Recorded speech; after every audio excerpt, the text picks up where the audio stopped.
महाराष्ट्र में विधानसभा चुनाव के परिणाम आए एक हफ्ते से ज्यादा का समय अब हो चुका है, लेकिन अब भी महाराष्ट्र का मुख्यमंत्री कौन होगा, ये सबसे बड़ा सवाल है। स्वागत है आप सभी का, आपके साथ मैं हूं चंदन भारद्वाज और इस वीडियो में मैं आपको बताऊंगा कि आखिर क्यों अब तक महाराष्ट्र का अगला मुख्यमंत्री कौन होगा ये तय नहीं हो पा रहा है, क्यों एकनाथ शिंदे की तबीयत लगातार खराब चल रही है और भारतीय जनता पार्टी आलाकमान आखिर क्यों एकनाथ शिंदे को इतनी तवज्जो दे रही है। महाराष्ट्र में विधानसभा चुनाव के जो परिणाम सामने आए, इसमें महायुति को स्पष्ट बहुमत मिला। बीजेपी सबसे बड़ी पार्टी बनकर उभरी। उसके बाद एकनाथ शिंदे की शिवसेना का दूसरा नंबर रहा और तीसरे नंबर पर एनसीपी अजीत पवार का खेमा रहा। सुगबगाहट हुई कि मुख्यमंत्री कौन होगा।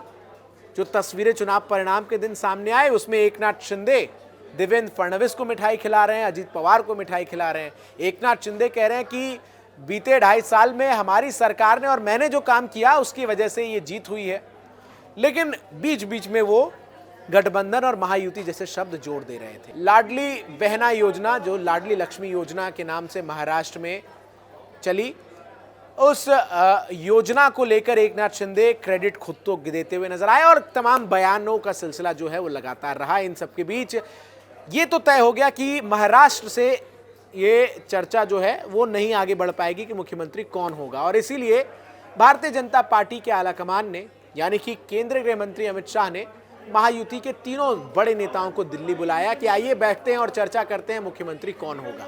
महाराष्ट्र के कार्यवाहक मुख्यमंत्री एकनाथ शिंदे, देवेंद्र फडणवीस, अजीत पवार तीनों पहुंचते हैं अमित शाह के घर। बैठक होती है। तस्वीर बैठक से जो सामने आती है वो तस्वीर अपने आप में ये दर्शा देती है कि एकनाथ शिंदे महाराष्ट्र के अगले मुख्यमंत्री नहीं होंगे। और एकनाथ शिंदे उसके बाद प्रेस कॉन्फ्रेंस जब करते हैं तो वो ये स्पष्ट कर देते हैं कि वो भारतीय जनता पार्टी के साथ हैं, इस गठबंधन के साथ हैं, प्रधानमंत्री नरेंद्र मोदी जो फैसला लेंगे उसके साथ हैं। लेकिन उसके बाद से घटनाक्रम बदलता है और अचानक से एकनाथ शिंदे सतारा अपने गांव रवाना हो जाते हैं। बताया जाता है कि एकनाथ शिंदे साहब की तबीयत खराब है। एकनाथ शिंदे साहब पूरे एक दिन सतारा में रहते हैं। अगले दिन वहां से निकलने से पहले वो प्रेस कॉन्फ्रेंस जब करते हैं तो उनसे कई बड़े सवाल पूछे जाते हैं, लेकिन फिर से वो यही दोहराते हैं कि मैंने तो पहले स्पष्ट कर दिया है कि भाई मैं जो प्रधानमंत्री और केंद्रीय गृह मंत्री तय करेंगे उसके साथ हूँ। उनसे प्रेस कॉन्फ्रेंस में सवाल पूछा जाता है कि क्या आप गृह मंत्रालय की मांग कर रहे हैं। एकनाथ शिंदे कोई जवाब नहीं देते, चुप्पी साध लेते हैं। महाराष्ट्र में दरअसल मामला इस बात को फंस रहा है कि एकनाथ शिंदे अभी भी हर वो तिगड़म बिठाने की कोशिश में नजर आ रहे हैं जिसके जरिए वही मुख्यमंत्री बने, इसकी संभावना जो है वो बन सके। वहीं दूसरी तरफ बीजेपी ने स्पष्ट कर दिया है कि इतने बड़े मैंडेट के साथ मुख्यमंत्री तो हमारा ही होगा। अजीत पवार पहले ही कह चुके हैं कि मुख्यमंत्री बीजेपी का होगा क्योंकि मैंडेट बीजेपी के पास है। मैं उप मुख्यमंत्री बनूंगा, हामी नहीं भरी है, पर चुप्पी ने उन्हें जो उनकी थी उसने ये इशारा कर दिया है।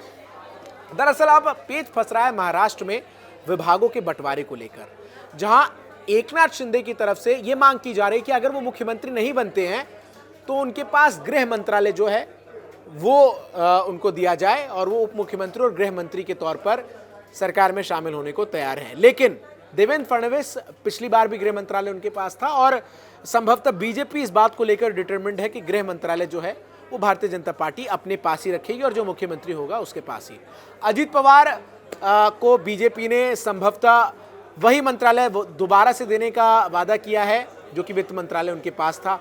और वह ऐसे में एकनाथ शिंदे जो हैं वो इस वक्त जिद पर हैं कि उनके पास भारी भरकम मंत्रालय जब तक देने का आश्वासन बीजेपी नहीं करेगी तब तक जो रास्ता है वो साफ नहीं होगा। पहले ये बयान सामने आया कि 5 तारीख को आजाद मैदान में दोपहर 1 बजे शपथ ग्रहण समारोह होगा महायुति के नेताओं की तरफ से, लेकिन बाद में एकनाथ शिंदे के बेटे श्रीकांत शिंदे का हालिया बयान जो मैंने सुना, उन्होंने कहा कि शपथ ग्रहण समारोह अभी टल गया है।